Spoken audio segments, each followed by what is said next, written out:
ప్రస్తుతం gas cylinder ధరలు పెరిగాయి. ఇటీవలి కేంద్రం మరోసారి కమర్షియల్ గ్యాస్ సిలిండర్ ధరలను పెంచడంతో హోటల్స్, రెస్టారెంట్ల నిర్వాహకులకు షాక్ తగిలినట్లయింది.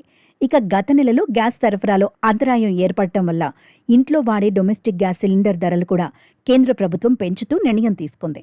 దీంతో సామాన్యులపై అదనపు భారం పడుతోంది.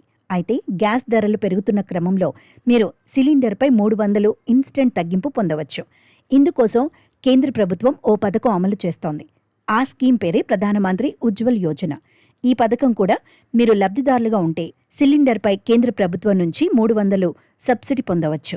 అదెలా అంటే, ఈ స్కీమ్ను 2016 మే 1న ఉత్తరప్రదేశ్లోని బల్దియాలో ప్రధాని మోదీ ప్రారంభించారు. దేశంలోని పేదలకు ఉచిత గ్యాస్ కనెక్షన్తో పాటు సిలిండర్ల రీఫిల్లింగ్పై 300 సబ్సిడీ ఇస్తున్నారు. ప్రతి ఏటా 12 సిలిండర్లపై సబ్సిడీ ఉంటుంది. గ్రామీణ, నిరుపేద కుటుంబాలకు ఎల్పీజీ వంటి స్వచ్ఛమైన వంట ఇంధనాన్ని అందించడమే లక్ష్యంగా ఈ పథకం తీసుకొచ్చారు. ఇప్పటి వరకు 10 కోట్లకు పైగా ప్రజలు ఈ స్కీమ్ ద్వారా లబ్ధి పొందారు. గ్రామీణ మహిళలు, పేదలకు ఈ పథకం ఎంతో ఉపయోగపడుతుంది. ఇక మహిళల జీవితాలను సులభతరం చేసింది.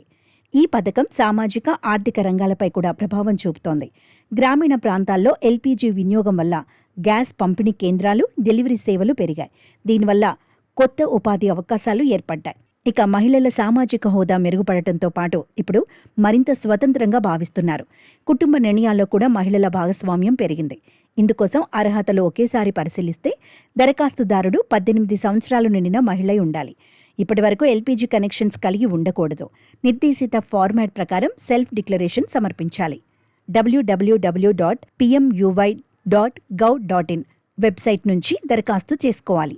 అందులోకి వెళ్లి ఏ గ్యాస్ ఏజెన్సీ నుంచి పొందాలనుకుంటున్నారనేది సెలెక్ట్ చేసుకుని ప్రక్రియ పూర్తి చేయాలి. ఇక గ్యాస్ ఏజెన్సీ కార్యాలయానికి వెళ్లి ఆఫ్లైన్లో దరఖాస్తు చేసుకోవచ్చు.